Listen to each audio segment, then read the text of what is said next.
অনেকেই চায় যে আমার দোয়াটা কবুল হোক, সবাই চায় আমার দোয়া কবুল হোক। দোয়া কবুলের তো অনেক শর্ত আছে, তাই না? অনেকগুলো আমল আছে, শর্ত আছে, অনেক সময় আছে, এগুলো মোটামুটি আপনারা জানেন। তো একটা বিষয় আমি বলছি আজকে, একটা দোয়া আছে যে দোয়াটা, যে কথাগুলো দোয়ার শুরুতে বললে এই দোয়াগুলো কবুল হবে ইনশাল্লাহ, এই বিষয়ে আপনি নিশ্চিত থাকতে পারেন। যদি আপনার রিজিক হালাল হয়, ওই শর্তগুলো যদি পূরণ হয়, রিজিক হালাল হয়, বৈধ দোয়া হয়, হ্যাঁ, হারাম কিছু চাচ্ছেন না, আপনি বৈধ বিষয় চাচ্ছেন, হালাল খেয়ে চাচ্ছেন, এই শর্তগুলো পূরণ করে দোয়া করার আগে এই কথাগুলো বললে দোয়া কবুল হবে ইনশাআল্লাহ। আমি তো আর বলতে পারবো না 100% কবুল হবে, এটা তো আমার পক্ষে বলা সম্ভব না। কিন্তু সবচেয়ে শক্তিশালী যে ওসিলাগুলো দোয়া কবুল করানোর জন্য, সেটা এটা একটা। আমাকে যদি বলেন যে আপনার জানা মতো সবচেয়ে বেস্ট ওসিলা কোনটা দোয়া কবুল, আমি বলবো এটাই। এটার সাথে আরো একটা আছে, ওটা আরেকদিন বলবো ইনশাআল্লাহ। সেটা হচ্ছে আপনি আল্লাহ রাব্বুল আলামিনের এই একত্ববাদের ওসিলা দিয়ে দোয়া করবেন। আল্লাহ পাকের এই তাওহীদের ওসিলা দিয়ে, একত্ববাদের ওসিলা দিয়ে দোয়া করবেন। এইভাবে বলা, পরে শুনে আপনারা মুখস্থ করে নিয়েন।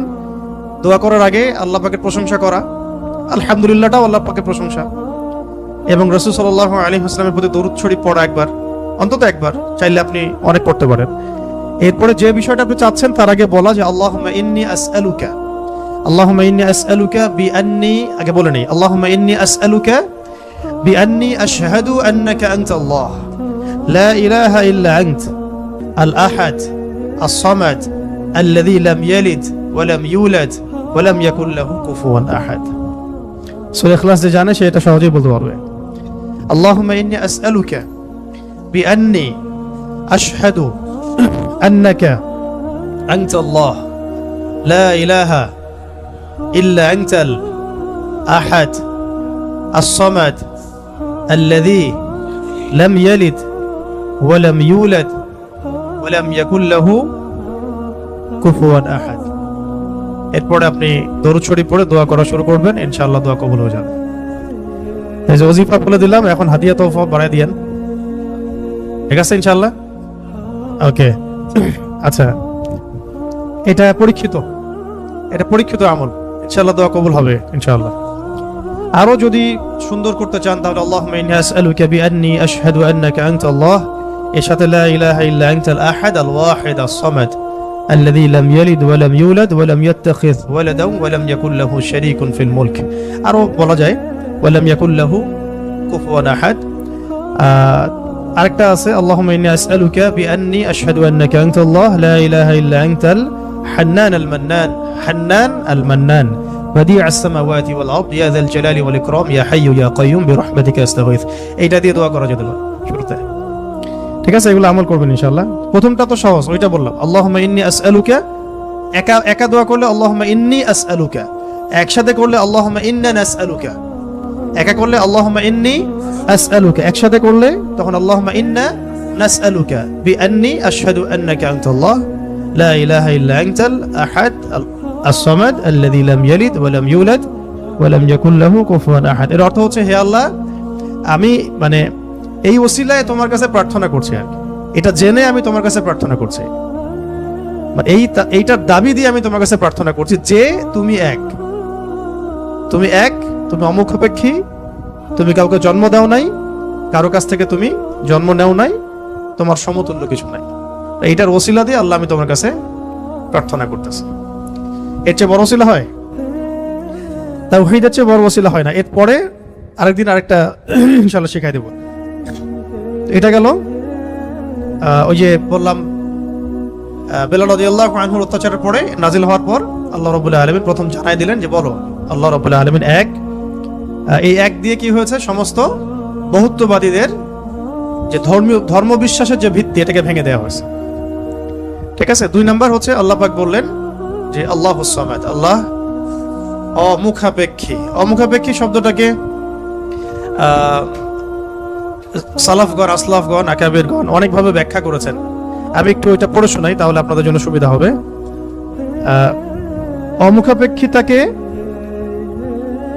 ইমামগণ কয়েকভাবে ব্যাখ্যা করেছেন যে আল্লাহুস সামাদ, এটাকে কয়েকটা ভাগে ভাগ করা যায়। যেমন একটু মনে রাখবেন, যেমন আব্দুল্লাহ বিন আব্বাস রাদিয়াল্লাহু আনহু, হাসান বসরি ও সাইদ ইবনে জুবাইর রাহমাতুল্লাহি আলাইহি বলেছেন যে এর অর্থ হচ্ছে আল্লাহ পাক নির্ভীক, যার কোনো ভয় নাই। আল্লাহু সামাদ মানে আল্লাহ পাক নির্ভীক, যার কোনো ভয় নাই।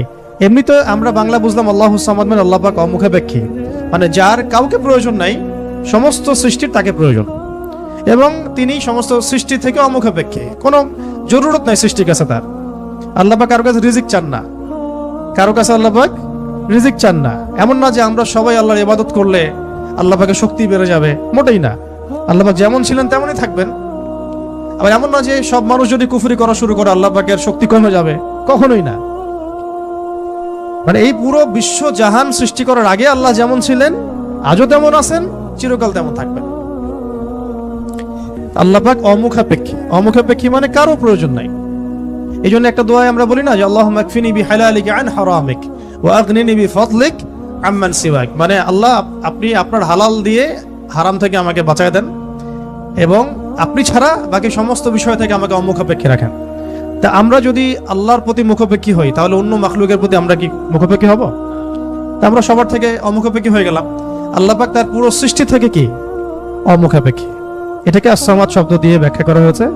তো ইমাম আব্দুল্লাহ বিন আব্বাস রাদিয়াল্লাহু আনহুর ব্যাখ্যায় বললাম যে এটা বলা হচ্ছে যে তার কোনো ভয় নাই, তিনি নির্ভীক, তার কোনো ভয় নাই। ইমাম শাআবী রাহমাতুল্লাহি আলাইহি বলেন যে সামাদ হচ্ছেন তিনি যিনি পানাহার করেন না। এক এক স্কলার এক এক ভাবে আসলাফগণ ব্যাখ্যা করেছেন। ইবনে জুবাইর রাদিয়াল্লাহু রাহমাতুল্লাহি আলাইহি বলেন যে as-সামাদ শব্দের অর্থ হচ্ছে তিনি সমস্ত গুণ এবং কর্মে নিখুঁত, তিনি সমস্ত গুণ এবং কর্মে নিখুঁত। হযরত কাতাদা রাহমাতুল্লাহি আলাইহি বলেন যে সমগ্র সৃষ্টি জগৎ ধ্বংস হওয়ার পর যিনি বাকি থাকবেন তিনি হচ্ছেন as-সামাদ।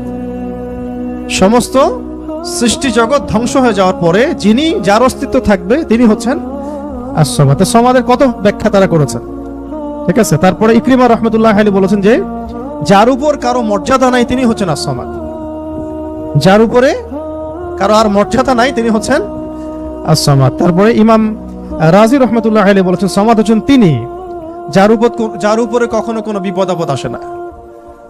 সামাদ হচ্ছেন তিনি যার উপরে কখনো কোনো বিপদ আপদ আসে না। তারপরে আবুল ওয়াইল শাকিক ইবনে সালামা রহমতুল্লাহ আলাইহি বলেন যে সামাদ হচ্ছেন তিনি যিনি সর্বত্র তার কর্তৃত্ব প্রতিষ্ঠা করতে পারেন, সর্বত্র যার কর্তৃত্ব তিনি প্রতিষ্ঠা করতে পারেন। কারো মতে, কোন কোন স্কলারের মতে সামাদ হচ্ছেন তিনি যিনি, সামাদ হচ্ছেন তিনি যার কাছে সমস্ত মাখলুককে প্রয়োজন পেশ করতে হয়, যার কাছে সমস্ত মাখলুককে প্রয়োজন পেশ করতে হয়। আর আরেকজন স্কলার তিনি বলেছেন সামাদ হচ্ছেন তিনি যিনি সমস্ত দোষ ত্রুটি থেকে মুক্ত, সমস্ত দোষ ত্রুটি থেকে মুক্ত। এগুলো আরো বিস্তারিত আপনারা পাবেন তাফসীরে জালালাইনের মধ্যে আছে, ঠিক আছে। এখন এই সামাদ শব্দ দিয়ে তাহলে কি করা হচ্ছে? ওই বহুত্ববাদীদের পর যাদের ধর্মবিশ্বাস কিছুটা বাকি থাকে তাদের ভিত্তিটাকে ঘুরিয়ে দেওয়া হচ্ছে। তো ইলাহ হতে হবে এমন যার কোনো ভয় নাই, যার কোনো ভয় তাকে কখনো স্পর্শ করে না। ইলাহ হতে হবে এমন একজন সত্তাকে যিনি কারো মুখাপেক্ষী নন। যত স্ট্যাচু আছে এগুলো তো মুখাপেক্ষী, ওকে তো বানানো হয়েছে, সে তো নিজেকে বানায় নাই, সে কারো মুখাপেক্ষী, সে তো খালেক না, সেও মাখলুক। তারপরে যারা মানুষ যারা নিজেদেরকে বিশ্ব মঞ্চে বড় বড় করে ফুটিয়ে তোলে বা নিজেদেরকে রবের আসনে অধিষ্ঠিত করার চেষ্টা করে, তারা কি অমুখাপেক্ষী?